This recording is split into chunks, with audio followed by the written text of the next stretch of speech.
É possível o parcelamento do débito resultante da condenação pela prática de improbidade administrativa? E aí, é possível parcelar esse débito de condenação de improbidade? E aí, aqui é o Rei Li, e hoje a gente vai continuar o nosso estudo da Lei de Improbidade Administrativa por meio de flashcards. É a Lei 8429 de 92, com as alterações da 14230 de 2021 e as decisões do STF sobre a Lei de Improbidade. Tudo a gente vai estudar pelos nossos queridos flashcards, que são a melhor forma de estudar, transformando o nosso estudo de um estudo passivo, de um estudo chato, de um estudo que dá sono, num estudo mais ativo, num estudo que realmente aponta para o nosso cérebro que aquela informação é importante, que ele não pode esquecer aquilo. Então vamos lá?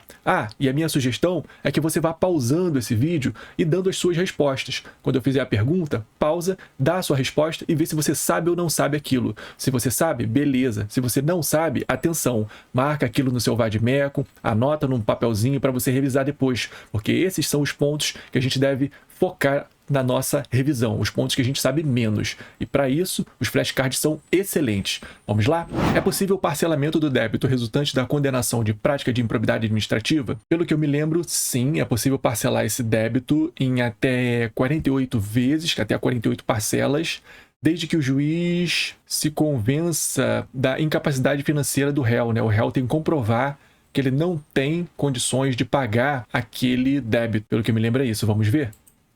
Sim, é o artigo 18, parágrafo 4º. O juiz poderá autorizar o parcelamento em até 48 parcelas mensais, beleza, acertei, corrigidas monetariamente, do débito resultante da condenação pela prática de improbidade administrativa, se o réu demonstrar a incapacidade financeira de saldá-lo de imediato.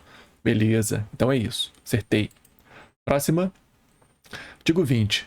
Tararã, só se efetivam com o trânsito em julgado da sentença condenatória. O que só se efetiva com o trânsito julgado da sentença condenatória da lei de improbidade, da ação de improbidade? Algumas sanções, né? Quais sanções? As sanções políticas, a suspensão dos direitos políticos, aquela cessação dos benefícios, né? A suspensão dos benefícios também, eu acho que só se efetivam com o trânsito em julgado. Vamos ver? A perda da função pública e a suspensão dos direitos políticos. Então é isso. Acertei uma delas, que é a suspensão dos direitos políticos. A outra, eu achei que fosse aquela questão da suspensão de benefícios, perda de isenções, benefícios. Não, é a perda da função pública. Perda da função pública. E vamos lembrar disso aqui. Essas duas sanções, perda da função pública e suspensão de direitos políticos, só com a sentença condenatória. Sentença condenatória transitada em julgado. Se tiver ainda recurso, não vai perder a função pública, não vai ter suspensos de direitos políticos, ok? Próxima. A aplicação das sanções previstas nessa lei independe de quê? As sanções independem de duas coisas. Independem da condenação por Tribunal de Contas ou alguma coisa assim, ou da rejeição das contas, né? Rejeição administrativa das contas. Alguma coisa nesse sentido, pelo que eu me lembro. Vamos ver? Não, independe da efetiva ocorrência de dano ao patrimônio público, salvo contra a pena de ressarcimento e os condutos previstos no artigo 10, que é o dano ao erário, né? A improbidade de dano ao erário, e a aprovação ou rejeição das contas pelo órgão de controle interno ou pelo tribunal, o Conselho de Contas. Então eu lembrei de uma delas, que é a aprovação ou rejeição das contas pelo tribunal, o Conselho de Contas ou órgão de controle interno também. Não depende disso aqui. E também da efetiva ocorrência de dano. Não precisa ocorrer dano se for ato de improbidade que viola princípios, atenta contra os princípios, e o ato de improbidade de enriquecimento ilícito. Nesses dois casos, não precisa de ocorrência de dano. Já no terceiro caso, que é o artigo 10, que é o dano ao erário, aí sim, obviamente, né, é ato de improbidade de dano ao erário. Claro que precisa de dano ao patrimônio público. Beleza. Então essas duas coisas aqui são o que independe. As sanções previstas na lei de improbidade independem dessas duas. Próxima. A multa pode ser aumentada até o tararã. Se o juiz considerar que, em virtude da situação econômica do réu, o valor calculado nas formas dos incisos 1, 2 e 3 do caput deste artigo é ineficaz para a reprovação e prevenção dos atos de improbidade. Então, a gente tem lá as multas, né? Que são aplicadas até 20 vezes o valor da remuneração, as multas previstas como sanções das improbidades. Mas ela pode ser aumentada se o juiz considerar que o réu tem uma capacidade econômica muito grande, aquela multa para ele não significa nada. Pode ser aumentada até o quê? Eu acho que até o dobro. Eu me lembro que lendo essa lei, eu achava que era um aumento pouco. E o réu é muito rico. E uma multa de 10 mil reais vai ser pouco para ele? 20 mil reais também vai ser nada, né? Eu achava que deveria ser até o décuplo, até 20 vezes, um aumento maior nesse sentido. Eu acho que até o dobro só. Vamos ver? Até o dobro, é isso mesmo. É um aumento relativamente pequeno, né? Só dobrar, eu acho pouco esse aumento de multa aqui. Mas o bom é que esse sentimento de achar pouco me ajuda a lembrar que é só até o dobro, né? Então, essa percepção e essa opinião que você tem sobre a lei te ajuda a lembrar sobre os detalhes da lei. É bom a gente sempre ter essas considerações sobre o que a gente está lendo, refletir e ter a nossa própria opinião. Legal. Próxima. A sanção de proibição de contratação com o poder público pode extrapolar o ente público lesado por ato de improbidade. Então, aqui a gente tem aquela sanção de proibição de contratação, né? Com o poder público. Se o ato de improbidade foi contra o município, essa proibição de contratar pode se estender e ser uma proibição de contratar contra o Estado, contra a União, contra outros municípios? Acredito que sim. Pode extrapolar sim, se o juiz considerar que aquele ato de improbidade realmente necessita desse aumento. Vamos ver? Excepcionalmente, sim. Artigo 12, parágrafo 4º.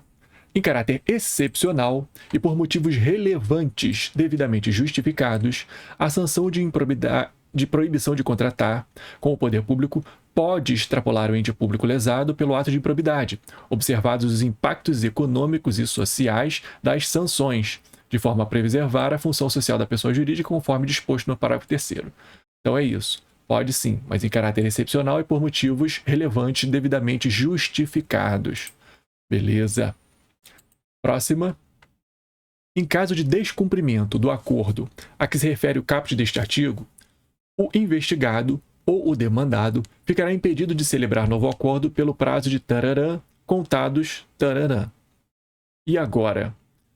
A gente está falando do acordo de não persecução civil, o ANPC. Qual é o prazo que o investigado fica impedido de celebrar novo acordo se ele descumprir o acordo anterior? Eu acho que são 5 anos contado do descumprimento. Vamos ver? 5 anos constados do conhecimento pelo Ministério Público do efetivo descumprimento. Então, não é do descumprimento, hein? Não é do efetivo descumprimento, é do conhecimento pelo Ministério Público. Se o acusado da improbidade administrativa descumpriu o acordo hoje, mas o Ministério Público só ficou conhecendo só conheceu desse descumprimento, recebeu uma denúncia, fulano descumpriu o acordo. Daqui a 6 meses, os 5 anos contam daqui a 6 meses, beleza? Então não vamos confundir isso aqui com o que eu confundi agora. Não é do descumprimento, não é do efetivo descumprimento, não. É do conhecimento pelo Ministério Público, beleza? Tá parcial aqui, que eu acertei, são 5 anos, mas é do conhecimento pelo Ministério Público, beleza? Se a petição inicial estiver em devida forma, o juiz mandará autuá-la e ordenará a citação dos requeridos para que contestem no prazo tararã, iniciado o prazo na forma do artigo 231 do CPC. E agora, se a petição inicial tiver em forma, o juiz manda autuar e ordena a citação e abre o prazo de contestação. Qual é o prazo de contestação da improbidade administrativa? Estou em dúvida se são de 10 dias ou 15 dias. Eu vou chutar de 10 dias, para que contestem no prazo de 10 dias. Vamos ver? 30 dias, nada a ver. Não, nem 10, nem 15. É maior, é um prazo maior do que o prazo comum, o prazo do CPC. É um prazo de 30 dias e é um prazo comum. Todos eles têm o prazo de contestação. O prazo corre ao mesmo tempo para todos eles. Não espera terminar um deles para começar o outro, não. Tem um prazo comum de 30 dias para contestar. Beleza, vamos lembrar disso. 30 dias é o prazo de contestação da ação de improbidade. Próxima. Da decisão que rejeitar questões preliminares suscitadas pelo réu em sua contestação, caberá, eu acho que aqui cabe o agravo de instrumento, né? Vamos ver? Agravo de instrumento, isso aí. Próxima. Da decisão que converter a ação de improbidade em ação civil pública, caberá o quê? Também acho que vai caber agravo de instrumento, né? Vamos ver? Agravo de instrumento, é isso aí. Próxima. Se a petição inicial estiver em devida forma, o juiz mandará autuá-la e ordenar a citação dos requeridos para que conteste no prazo comum de 30 dias, né? É o que eu acabei de errar, a gente acabou de ver. Contados, iniciado no prazo na forma do 231 do CPC. Comum de 30 dias, beleza. Nas decisões interlocutórias, caberá agravo de instrumento, inclusive ou salvo, da decisão que rejeitar questões preliminares suscitadas pelo réu em sua contestação. Acho que inclusive, né? Inclusive da decisão que rejeitar questões preliminares suscitadas pelo réu em sua contestação. Esse parágrafo prevê mais ou menos a mesma coisa do parágrafo que a gente viu anterior, né? No flashcard anterior. Que rejeitar questões preliminares. Vamos ver? Inclusive, é isso aí. É a mesma norma praticamente. Próxima. Artigo 17b. Parágrafo 1º. A celebração do acordo a que se refere o caput deste artigo dependerá cumulativamente. Então, o ANPC, Acordo de Não Persecução Civil, depende cumulativamente de quê? Pelo que eu me lembre, depende de pedido do réu, aceitação do Ministério Público e homologação do juiz. Acho que tem alguma coisa diferente que eu não estou lembrando, mas vamos ver. É isso aí, ó. São diferentes.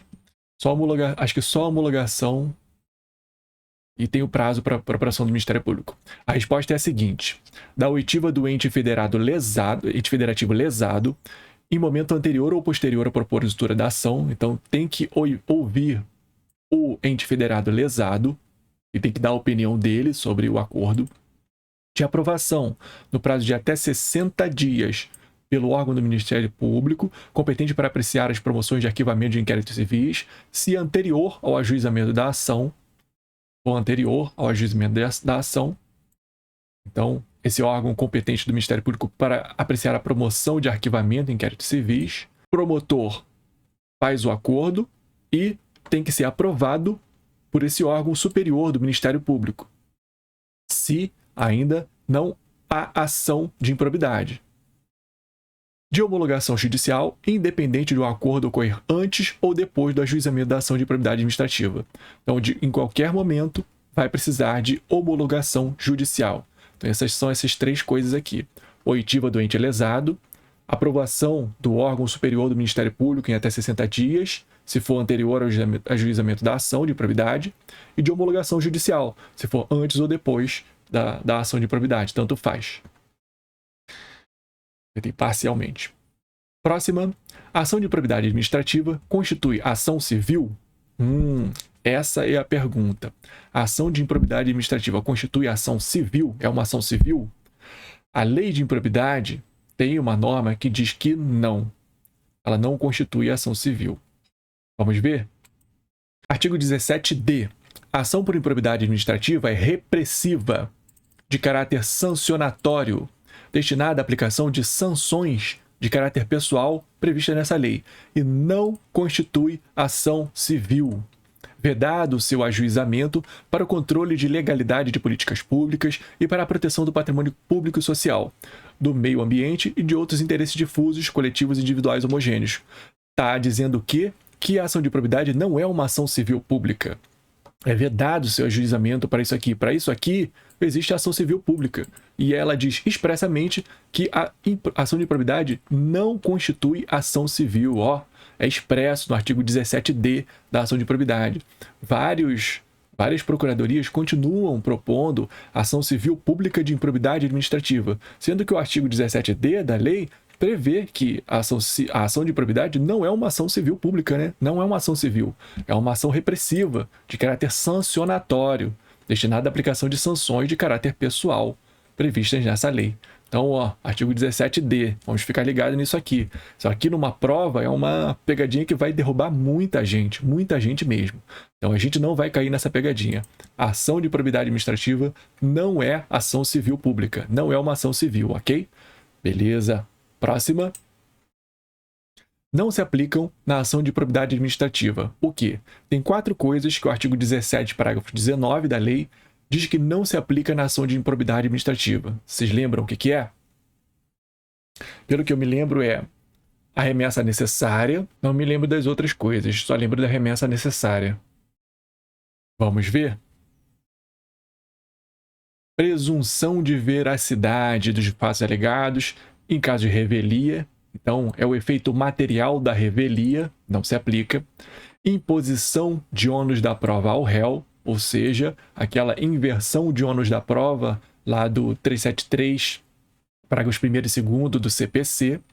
Ajuizamento de mais de uma ação de improbidade administrativa pelo mesmo fato, não pode. E o reexame obrigatório, é aquela remessa necessária, né, que eu falei. Então, o 4 eu acertei. Reexame obrigatório da sentença de improcedência ou extinção sem resolução de mérito. Reexame obrigatório. Essas são essas 4 coisas que não se aplicam na lei de improbidade. Presunção de veracidade da revelia, imposição de ônus da prova ao réu, mais de uma ação de improbidade pelo mesmo fato e o reexame obrigatório. Presunção de veracidade da revelia pode vir como efeito material da revelia. É a mesma coisa. Porque na revelia a gente tem 2 efeitos, o efeito material e o efeito processual. E o efeito material é a presunção de veracidade. Presunção de veracidade. O efeito processual é que o réu não é mais intimado, né? Ele não precisa ser intimado futuramente. Se ele é revel, ele não vai precisar ficar sendo intimado em todos os atos do processo. Beleza, eu vou botar aqui, eu esqueci, porque essa aqui é importante e a gente tem que memorizar isso aqui. Isso aqui é muito importante. O juiz pode modificar a capitulação legal do ato de improbidade apresentado na petição inicial pelo autor, a chamada emendatio libelli, lá do processo penal. Lá no processo penal, o juiz, ao verificar que a capitulação legal não está de acordo com as provas, lá na sentença, ele pode fazer isso aqui, emendatio libelli.